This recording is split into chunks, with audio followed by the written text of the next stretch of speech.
700 बच्चों में से IIM अहमदाबाद कितने लोगों का हुआ है? Do you want to take a guess? 3, 4. The answer is 1. But getting that shortlist is something which is difficult. मेरे friend का था, I think 99.86 था उसका. उसको नहीं आया अहमदाबाद से call. How do you create a profile suited for consulting from day one on campus? There is absolutely no company that you will not get a shortlist from. You just place your hand on any company, you will get a shortlist. But what about folks who aren't in IIMs or in ISB? How do these guys break into consulting? 30-35 lakh CTC in IIM Ahmedabad, they might offer, say, in other tier 2 colleges. Is the consulting lifestyle sustainable in the long run? So consulting, I believe, is like engineering, honestly. You do consulting and then decide where you want to go to. You are working with someone who has decades of experience in that particular domain. That decade of experience comes to you in those 6 months. किस तरीके के problem solve किए जा सकते हैं by consultants? Recording बंद कर दो यार. This should not go on camera.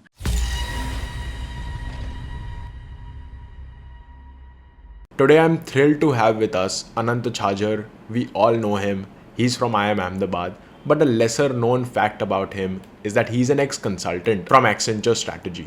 Today he'll tell us everything we need to know to make the big bucks in the consulting world. And in the second part of this video, he's sharing some highlights from his days at IIM Ahmedabad. Stories that will give us an insider's view of the campus life. So without further ado, let's get into today's video. How do you create a profile suited for consulting from day one on campus? So there are two parts of getting hired in consulting once you make it to a B school. One opportunity will be your summer internship. The other opportunity will be your final placement. There's not much you can do in terms of summer placement because it will be like 3-4 months. So whatever you have done in the past, your undergraduation, college, and everything, those are things that will matter. But yeah, what you need for a consulting profile is a balanced CV, what we call. So decent in most of the things and one or two spikes. For example, you have done great in terms of, say, you have held some leadership positions, very reputed leadership positions. Okay, that matters. Okay, after that, you have decent academics, it works. Or if you have extraordinary academics and then you have done decently in extracurriculars, your PORs and everything, that also works. Okay, so one or two spikes, extraordinary things, and rest of the things should be decent at least in your CV. So that is what makes a good consulting profile. For that, once you join the campus, what you can do is case competitions is something you can definitely do, especially the corporate competitions will open up for you. So start participating in those. If you happen to win some of them, definitely it helps. And that's why I'm also building this one course. I thought about pre-MBA course, what course can I build for students? And I thought about this case competition is something I should be building. So definitely that adds value.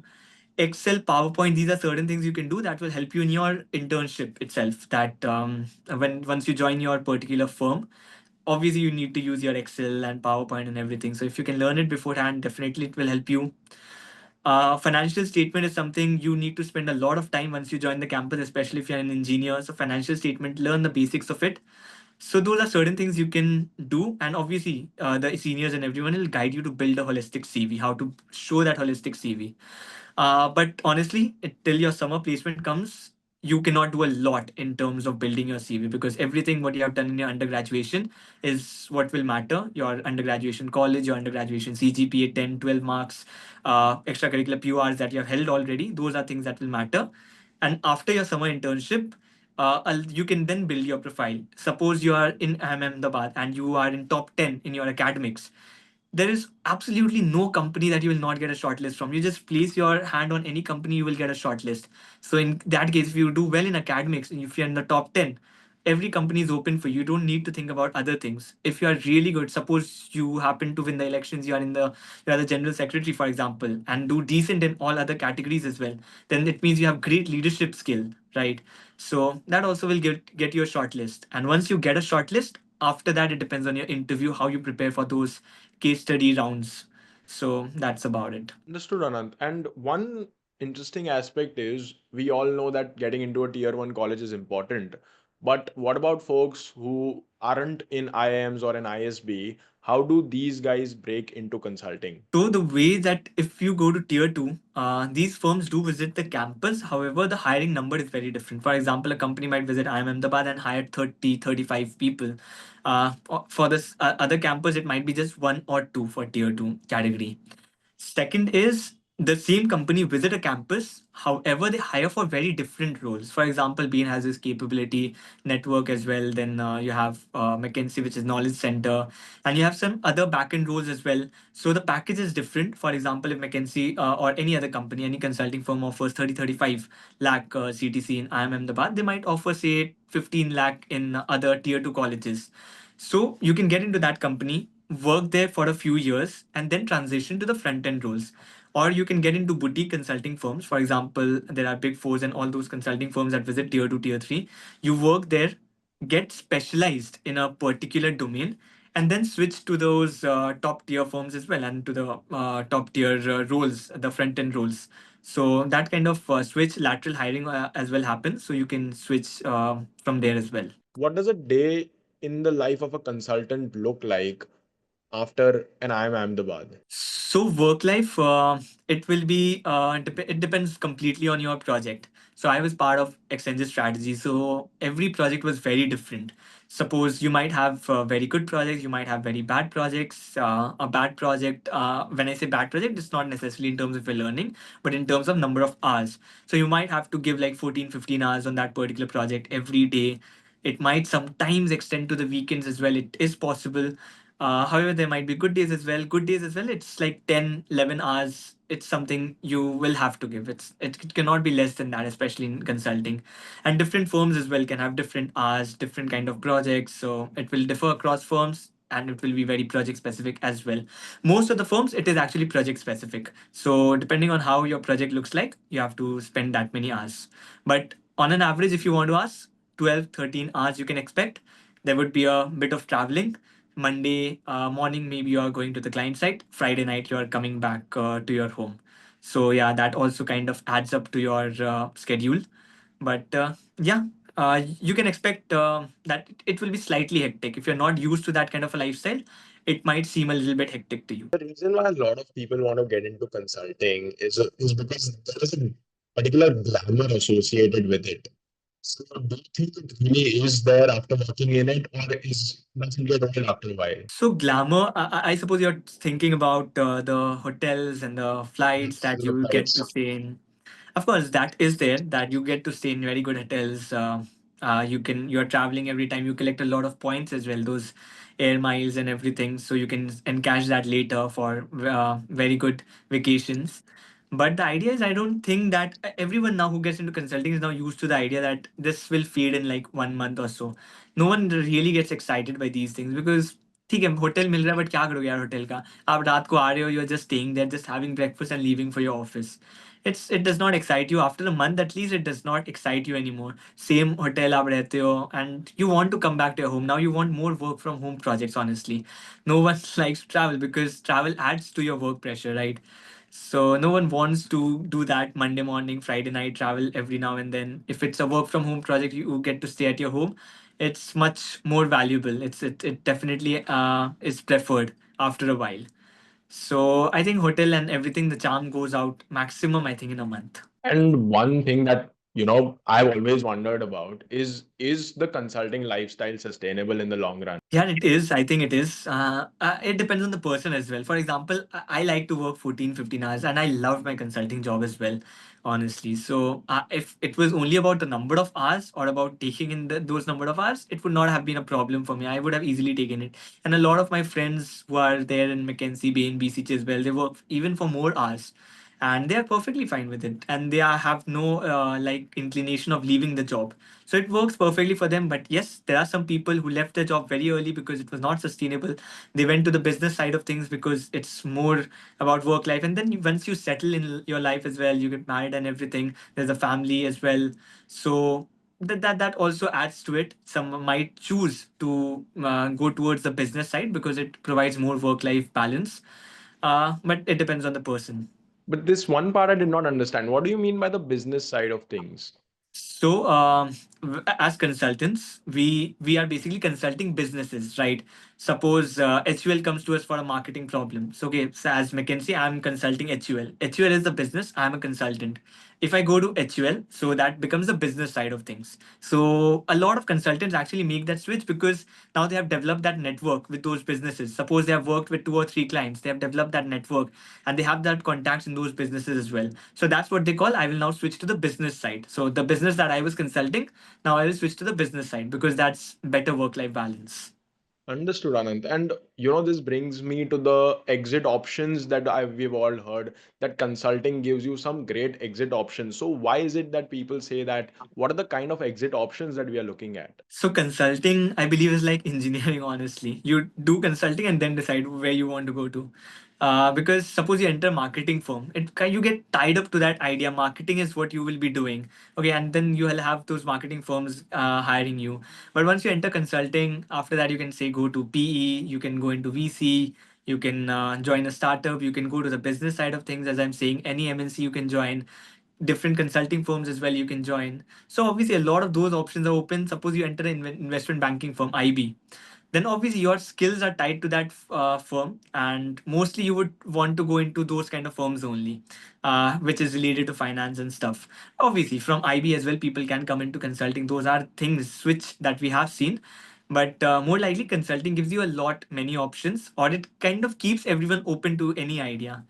So exit options, what we used to see previously, when the market was like really good before like 2020 and everything, it used to be like anything. After that, market started declining, especially now it is again recovering, obviously.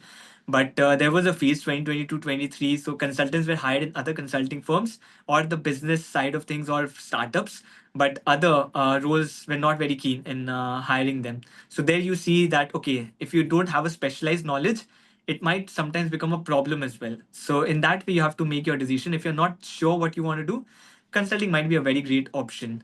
And the reason why people are able to switch to different domain very easily is because the learning trajectory is very very quick. uh, because you get into a project. Suppose it's a 3 month, 4 month project. What you're doing in those 3 or 4 months is you are working with someone who has decades of experience in that particular domain. Okay, they have worked for 15, 20 years in the same thing, and you work there just for 3 or 4 months or maybe 6 months maximum. And then you learn all of that decade of experience comes to you in those 6 months. So the learning trajectory, the learning ladder, like it's really, really high. So that's why you learn about a lot of different domains, a lot of different industries. 6 months you're in one project, 6 months you switch to another project, then you learn from the experts in those firms, experts in those industries. So yes, that learning thing is very high, and that's why probably you can say the exit options also become plentiful. So you shed some light on the kind of projects that consultants work on. Can you tell me specifically कि किस तरीके के problem solve किए जा सकते हैं by consultants? It can be anything under the sun. Suppose the company wants to launch a new product. GTM strategy बनाना है, go to market strategy. Consultant ले लो who have done it over and over again. Digitize करना है अपने company को. There are consultants who have digitized different number of companies. So किसी consultant को ले लो. Not that the company could not have done it on their own. They might have done it, but it would have taken say 4 years, 5 years. The same thing, if you replicate something that has been done in other companies from a consultant, it will be done in 1 year. Okay, so that is something where you can solve, and literally any problem that you have. It can be about improving your processes. Suppose operations में time लग रहा है, आपको cost cutting करना है, consultants ले लो. HR operations, even कोई HR में problem है, HR processes improve करने हैं, consultants ले लो. So literally anything that you can do. There are different consultants who specialize in different things. So it can be any problem that the business is facing. Do consultants only make plans or they also help out with the execution side of things? Again, it depends on the project. So there are certain projects where you're only involved in the strategy. You will develop a roadmap or strategy, and once that is done, you are out of the project. Then the implementation is someone else's responsibility. Then there are some what we specifically call the implementation projects. What happens is you make the strategy, or someone else has made the strategy, whatever it is. Now you're taking care of the implementation side of things. So the decision is something which comes from the business only, that they will be they will have the final say in the business.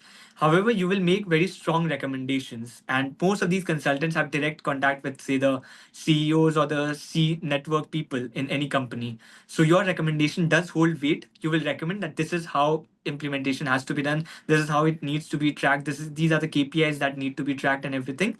But obviously, the final decision of the implementation will depend on the business. But yes, as a consultant, you can be responsible for implementing certain strategies as well. So I heard you talking about solving different business problems, and this also reminds me sort of all the case study competitions that I've been a part of. So what are the differences between actually being a consultant versus participating in different consulting competitions? That's right. The first thing is about data. The data that you have is very different. Here you have real life data. You're working on real life data. Your data collection method is also very different. Here it's not that you're just collecting survey from any consumer. You are doing a very detailed person who is there in the industry.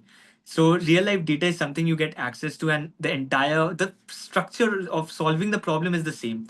And that's why these case competitions are so important as well, because it you understand the participants way of solving a particular problem. How do they approach ambiguous problem? That's why it's important. But now it becomes obviously the accountability is much more as well, right? Because it's real life data, you are impacting real life businesses. So the structure of solving a problem might be the same, or it might improve in the process as well, because now you're dealing with experts who have been there. But yes, you have to work with real life data, and you have to make like real life recommendation that can be implemented in future. So you have to make very feasible recommendations. And the thing is that now you have other people working with you. In case presentations, you don't have those suggestions coming from, suppose I'm working with a company. That company, employees of that company is sitting with me on that particular recommendation and telling me live that whether it is implementable, whether it is feasible or not. That does not happen in case competitions and everything, right? So here it's much more real life. You take much more accountability for things.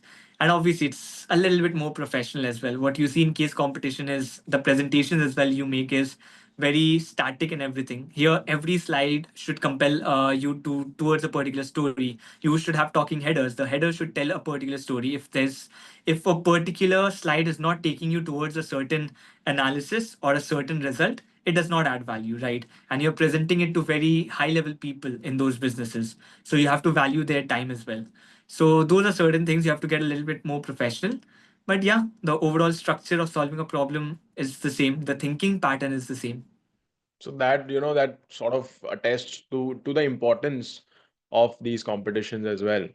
What was your first week at IIM Ahmedabad like? Once you reach the campus, 400 people who have achieved the same thing, have come through the same examination, clear the same interview process. It kind of gets neutralized, and you want to make new friends and everything. Exciting because it's new, new rooms, new place to stay, new friends you'll be making. In that way, obviously exciting. But that excitement of cracking IIM Ahmedabad goes away. Certainly, that goes away. So, not very exciting. New things, you are just adjusting to a new environment. That's it. Simple. But how hectic is it? I've heard a lot from, a lot of people who've done their MBA that it is very hectic and you find it difficult to cope up. Is there anything specific that happens in the first week? So it is as hectic as you want to make it. Obviously, you can put your hands everywhere. There are a lot of clubs, committees, and stuff. They will invite you to meet. You will be meeting your seniors. Obviously, there'll be a lot of introduction sessions as well, introductory sessions that happens. And it completely depends on you as well, how many clubs and everything you want to participate in, whether you want to focus on academics, whether you want to focus on everything, sports. There might be certain sports events and stuff as well happening. So yeah, couple of things happening around. It is definitely hectic because a lot of people want to try hands on a number of things, whether it is sports, whether it is new clubs, committees, whether it is academics as well. There you have to build your CV as well. Along that time, there might be case competitions that are already thrown to you from the first week itself. New case competition because you have to make your CV for the summer placement that's going to happen just after 3 4 months. So definitely in that way it's hectic, but a lot of them might take it differently as well. Might focus say on their priorities, might focus on academics, might focus on just few case competitions on their CV, not participate in a lot of sports or other extracurricular activities or join many different clubs. Might be one or two clubs itself. There are 50 clubs, more than 50 clubs I think in Ahmedabad. So, and you would obviously, some of the people would be joining 5 6 clubs. Some might end up with just one or two. So it depends on how hectic you want to make your MBA life. And what do you think about placement committee? Is it toxic? Is there any favoritism or is it hunky dory? I don't think there's favoritism or anything of that. So at least for IIM Ahmedabad, I can speak, right? It was a good placement process. Everything. Obviously, what happens is some of the placement members become a bit strict. They are your batchmates, but once they get into a placement committee, they become strict. I think it's part of the narrative as well for them that if they become a bit lenient, then some people might want to change a lot of things. For example, our CV gets locked almost 1 month before we head into the placement season, right? And then there might be certain requests that I want to change this particular part in my CV. Can I change that? So if they are not that particular strict, then obviously they cannot be that lenient that if one request comes, then they have to address all the requests, right? So in that way, they might become a bit strict and everything. But for IIM Ahmedabad, as far as IIM Ahmedabad is concerned, there are so many opportunities available. So I don't think any kind of favoritism or anything happens because there's so many opportunities available. You know, if one company does not happen, there is another waiting for you. There might be obviously the placement committee there. You might think that someone is getting into a particular company because of say he has access to a recruiter or something of that sort. But again, those are assumptions that people make about people who have certain contacts. Those are not, no one can verify those facts. If you can verify those, obviously that particular person has to be taken out of the placement committee and there will be strict action taken against them.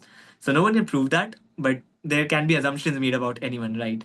So you cannot help that. But yeah, in our case, I don't think anything of that sort happened. So there are checks and balances, and nobody has absolute power in a sense. What if you were to go back to your time at IIM Ahmedabad? Any one particular event or one particular week that you want to relive? Yeah, I want to relive the entire 2 years, honestly. This is like, it was such a good experience. Imagine you're living in a campus, surrounded by your friends. 3 a.m. you can just come down, have snacks with them, discuss anything with your friends, and such a good experience. You want to live those 2 years. Like every part of that is so special. Obviously, certain exams and those sessions can become hectic. Certain placement weeks can become hectic. So those are certain areas which like haunt you as well. But apart from that, there are a lot of fun sessions as well. There's something called Tea Night in IIM Ahmedabad, which is like a cultural kind of section wars. Then there's kind of Akrosh as well, which is the sports week, Sangram as well, Inter IIM sports as well. So all of those events as well, like kind of add to the excitement. But honestly, every day and some of the days, like just after the placement season, when everything you don't have much to do, you can just chill with your friends. You can just talk to them. Those are certainly like very special days. What's the biggest illusion that people from the outside believe IIM Ahmedabad would be like, but once you're on the inside, you realize that it was an illusion after all? I don't know, maybe thinking, maybe before we got the admission, it was thinking that, oh, I am Ahmedabad से है तो यार ये तो मतलब सब कुछ पता होगा इसको, ये भी पता होगा और सब कुछ कर लेगा. But it's like everyone has a special skill, right? Like someone is good in, say, maths. There might be people who are not good at maths at all, not very good in quant, and they are like, I was taking some sessions, quant sessions. There are these remedial sessions which we call after the class. I was taking for quant, like I was not good in finance, so there were people who were taking remedial sessions, especially the initial financial statements and everything. So there are people who take remedial sessions for that. There are people who are very good in extracurricular activities. There are some people who have nothing on their profile in terms of extracurricular. There are people who are very good in sports, some people who are not very good at. So everyone can have different kinds of talent. It's not necessary that you make it to Ahmedabad. You need to be good in everything, and that's what I've seen a lot of people as well. Like when they a lot of these reels also go out. IIT से IIM से है, अरे ये question नहीं पता था इसको, इससे तो मैं बेटर हूँ. बट यार वो तो एक स्पेसिफिक फील्ड में एक्सपर्टीज गेन करता है ना. अगर कुछ भी आप जीके का पूछ लोगे, जरूरी नहीं है I would know everything about like everything under this sun. Everything every general knowledge question मुझे पता ही होगा. Obviously, there are things I might not know, and there are things that I did not answer in the interview, still got selected. सो ये एक I think illusion रहता है कि यार बहुत स्मार्ट होते हैं. I think one skill definitely I would say special रहता है मोस्ट ऑफ द पीपल में, that is doing hard work and doing boring things. Specially पढ़ाई किसी को अच्छा नहीं लगता है, but doing the same thing again and again and then cracking CAT getting into M Ahmedabad. एंड अगर आप किसी से भी बात करो, you would see people 3 a.m. 4 a.m. Next day test है, कुछ पढ़ाई नहीं हुआ है, 3 a.m. 4 a.m. तक पढ़ते जाएंगे. 14 hours 15 hours they can give to that. कोई एक्टिविटी है, कोई क्लब का काम करना है, 14 15 hours डिवोट करना है, they won't hesitate. So I think ये एक बहुत चीज़ स्पेशल है कि हार्ड वर्क कर सकते हैं, घिस सकते हैं जो बोलते हैं हम लोग. बट ऐसा कोई स्पेशल स्किल नहीं होता है सब में कि हाँ एक बंदा सब चीज़ में अच्छा होगा. So that is I think an illusion that got cleared once I made it to Ahmedabad. I think apart from that, nothing else comes to mind at this stage. So understood, Anand. I think that's about it on all the questions that I had on the consulting landscape and IIM Ahmedabad. Thank you so much for your time. Thank you, Shlok, for inviting me and getting this done. And kudos, best of luck for whatever you're going to pursue in future. Thank you so much.